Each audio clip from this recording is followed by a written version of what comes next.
C'était la deuxième occasion pour nous, parce qu'on a déjà organisé l'année dernière une université comme aujourd'hui, université, je ne sais pas si on dit université en fin de compte, là c'est école d'été. En fin de compte, c'est une pré-université, puisque vous aurez l'université à Biarritz dans la semaine du 21 septembre, qui sera, à mon avis, un rendez-vous très intéressant. Vous savez qu'aux universités d'été, il y a beaucoup plus de monde, c'est 600 à 700 personnes qui viennent. Ce sont des professionnels. Alors j'ai noté, pour ne pas me tromper, parce que tellement on a ergoté sur le titre, c'est vivre l'instant présent et anticiper le moment futur. Vous voyez, la question de la temporalité est quelque chose d'important. On avait souvent abordé la question du juste moment, vous savez, notamment pour le diagnostic, la question donc de cette dynamique, comment s'approprier une connaissance. Voilà un sujet qui est important. Ce n'est pas le thème de cette rencontre. Avec Michel Canet et toute l'équipe, on avait souhaité renouveler une expérience qui a été tout à fait passionnante l'année dernière. Uniquement, il n'y avait pas encore au gouvernement l'intention de changer le statut des collaborateurs de la SNCF et de la SNCF. Donc on l'a fait dans de très bonnes conditions. Les gens ont pu venir d'un peu partout. Et c'est vrai que sur la base de cette belle expérience, on s'est dit on va renouveler. Soyez rassurés, il y aura un renouveau l'année prochaine, dans la continuité. Et je pense qu'à ce moment-là, les questions sociales du point de vue de la SNCF devraient nous permettre de le faire dans de meilleures conditions. Pour les gens qui ne sont pas là, on a toujours la chance d'avoir Patrice Dubos, donc, qui est notre caméraman, notre réalisateur, et vous pouvez trouver sur le site la plupart des événements auxquels on participe. Et là, vous avez tous, et je donne la parole vraiment dans un instant à Michel Canet, mais je voulais vraiment que vous appropriez ce document vers une société bienveillante. Je voulais remercier Sébastien Moser, notre sociologue, avec l'équipe qui a participé, et beaucoup s'exprimeront aujourd'hui, à cette réflexion sur une société bienveillante. Et c'est vrai que depuis qu'on était Espace National Alzheimer en 2010, on nous a parlé des dementia friendly, c'est-à-dire toute cette dynamique qui a du mal à se mettre en place en France. Il y a quelques belles expériences, on en reparlera d'ailleurs à l'université d'été, mais elle a du mal à se mettre en place, alors que dans d'autres pays, c'est beaucoup plus habituel que d'intégrer, non pas la solidarité avec des mots un petit peu abstraits, mais la personne dans son parcours de vie et dans son parcours dans la cité. Et je trouve ce document vers une société bienveillante extraordinaire. D'ailleurs, il a été fait d'une manière très discrète, parce que c'était un workshop qui a été organisé, une rencontre. Et un jour, Sébastien me l'a montré, il était quasiment terminé. Et j'ai commencé à lire, il en est témoin.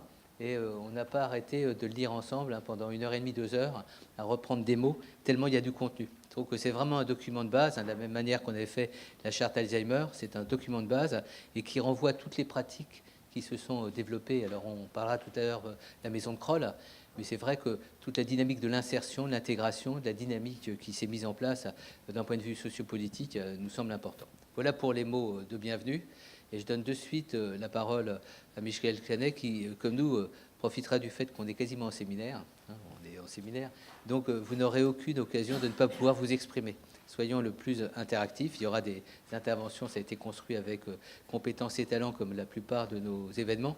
Mais profitons de l'occasion qu'on est peut-être moins nombreux pour discuter au maximum. Et peut-être, à la suite de cette rencontre d'aujourd'hui, on pourra même enrichir finalement ce premier travail, puisqu'on est dans une dynamique et dans une construction. Merci Emmanuel. Je souhaiterais également vous souhaiter la bienvenue dans cet amphithéâtre à la Roque. Alors rassurez-vous, la SNCF oui, mais Air France, quelquefois c'est pas mieux non plus. Donc effectivement, arriver parfois à la salle La Roque, c'est un petit peu compliqué. Voilà, je suis ravi d'être ici et de participer à cette réunion. Alors, je voudrais vous rappeler d'abord qu'il y a une quinzaine de jours, je crois, il y avait également ici peut-être une réunion à laquelle vous avez participé, qui était une réunion de la Fondation Médéric et qui avait pour titre « Une société sensibilisée et accueillante », et dans laquelle il y a eu effectivement un certain nombre d'expérimentations qui ont été présentées dans ce contexte. Alors aujourd'hui, c'est donc une société bienveillante. J'ai cherché effectivement quelles étaient les définitions qu'il pouvait y avoir de bienveillance.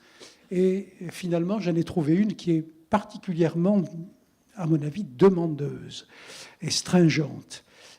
C'est une disposition affective d'une volonté qui vise le bien et le bonheur d'autrui. Volonté, bien et bonheur. C'est-à-dire que ça dépasse le seul problème de la sensibilisation et de la déstigmatisation sur lequel on essaie de travailler. Ça dépasse, à mon avis, également le problème de la bientraitance et de la maltraitance. C'est effectivement mieux une amélioration de la qualité de vie dans la recherche de ce que Catherine Olivet appelle ces petits bonheurs de l'instant. Et je crois qu'effectivement, ce terme de bienveillance est un terme qui demande de manière tout à fait importante, effectivement, d'aller vers autrui, au-delà de simples relations d'inclusion ou de déstigmatisation, même plus que sensibilisation, à mon avis.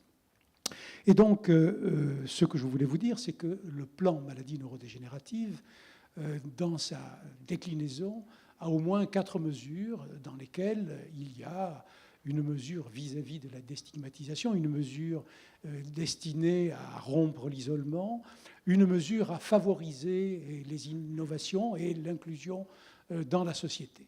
Et Emmanuel le sait, nous travaillons dans ce domaine, et en particulier, je remercie Corinne Pasquet, le chef de projet, qui travaille beaucoup sur ce sujet, et dans laquelle nous essayons, outre l'organisation de réunions et de rencontres telles que celle-ci, que je remercie Emmanuel Hirsch, malgré tout le travail qu'il a actuellement avec ses équipes, et il n'y en a plus, mais enfin, il y en avait quand même un tout petit peu dans les débats de la bioéthique, que vous pouvez d'ailleurs aller voir en vidéo sur le site de l'espace éthique.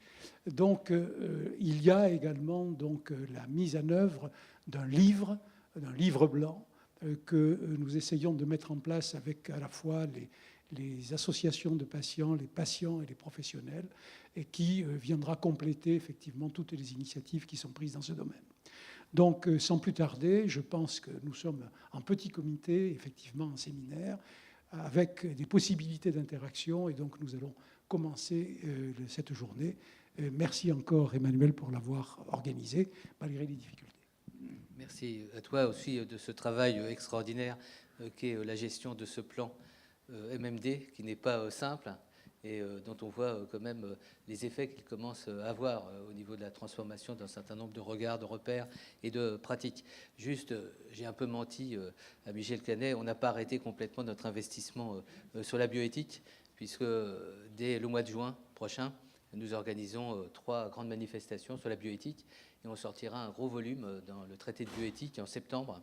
Donc ça sera le 4e tome, avec une 40aine de contributions. Donc on continue effectivement de la bioéthique. Et on a souhaité même intégrer la question de la maladie neurodégénérative, toutes les questions des vulnérabilités et des dépendances dans cette question. Puis le dernier point, c'est vrai que quand vous faites des cours de bioéthique, très rapidement, le concept de bienveillance apparaît. D'ailleurs, dans un grand texte, le rapport Belmont, sur la recherche biomédicale, on parle de la bienveillance. À l'époque, on parlait beaucoup plus de la bienfaisance, d'ailleurs.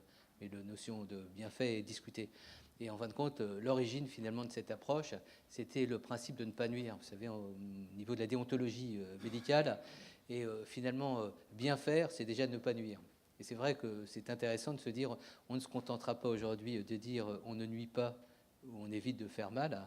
Là, ce à quoi on aspire, c'est d'un point de vue totalement politique, à mobiliser une société, à développer tous ces principes de proximité, de citoyenneté, de responsabilité partagée au bénéfice des gens les plus vulnérables. Et on a le sentiment que dans le contexte politique actuel, la notion des vulnérabilités a toute sa place, qu'il faut quand même la défendre et trouver des arguments extrêmement forts qui nous permettent de penser que la société d'hier, qui portait certaines valeurs, ne va pas être en contradiction avec une société de demain qui serait totalement virtuelle et qui, d'une certaine manière, numériserait à point les questions éthiques, qu'il n'y aurait plus de questions à se poser. Voilà, je donne la parole à Sébastien qui va ouvrir maintenant concrètement cette journée.